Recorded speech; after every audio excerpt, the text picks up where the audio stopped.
Negotin kao skriveni dragulj istočne Srbije nezaobilazno je mesto i za turiste. Grad Hajduk Veljka i Mokranjca svojim atrakcijama i odličnim vinom privlači sve veći broj gostiju tokom cele godine. U Negotinu ima dosta novih stvari koje je rađeno u proteklom periodu. Ono što je jako bitno, urađena je putna infrastruktura kako do Negotina, tako i do turističkih lokacija. Dosta se radilo na tom polju, tako da je sređeni put do samih pivnica, jedna od najbitnijih lokaliteta. Takođe i deo biciklističke staze Eurovelo 6 i Eurovelo 13, koja je godinama bila neasfaltirana, u protekloj godini je asfaltirana, što je jako bitno za strane turiste koji dolaze u cilju da obiđu samu reku Dunav i turistički potencijal koji se tu nalazi. I naravno ono što je za Negotin interesantno je vinski turizam. U preteklom periodu se radilo na obnovi prvenstveno rajačkih pivnica, tako da je obnovljena infrastruktura na samom lokalitetu, urađena je vodovodna, kanalizaciona mreža, zatim javna rasveta i sve ostalo što prati taj kompleks i rađeno je na uređenju samih objekata. Očekujemo da u ovoj godini se nastavi rekonstrukcija samih objekata, ali je već sad jako raznovrsnija ponuda na lokalitetu, tako da turisti koji dođe to mogu da uživaju i u dobrom vinu, dobroj gastronomiji našeg kraja i naravno autentičnom ambijentu iz 19.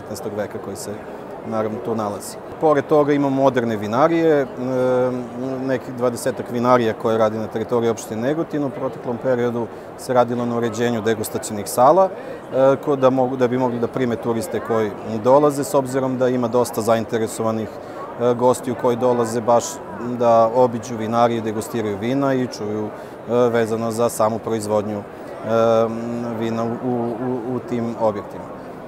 Sa druge strane, prirodne atrakcije je nešto što krasi Negotin, s obzirom da smo opština na nekih 100.000 hektara površine, da imamo visinsku razliku preko 1000 metara na našoj teritoriji, tako da iz ravničarskog dela prelazimo u brdsko-planinski i planinski deo, tako na tom prelazu formiraju se razne prirodne atrakcije kao što su prerasti vratne, to su kameni mostovi nastali obrušavanjem pećine tunelskog tipa koji se tu nalazi.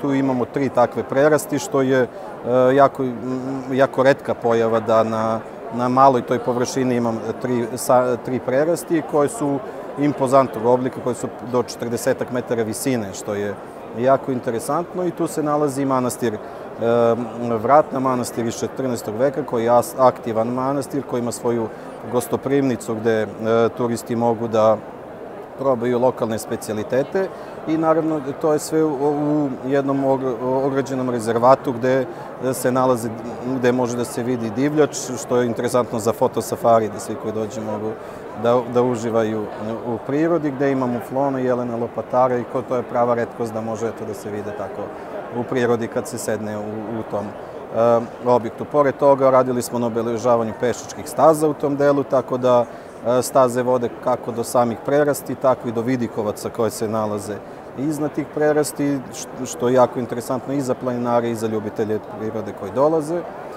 Zatim imamo prerast Zamne, to je zaštićeno područje sa kojim upravlja baš turistička organizacija i dosta smo radili na uređenju i tih šetnih staza i na uređenju samog lokaliteta. Pored toga Mokranjske stene su jako interesantne, to je vodopad Sikolske reke, nalazi se u blizini pivnica, tako da turisti koji dođu do pivnica obično odu da se prošetaju i da vide taj lokalitet.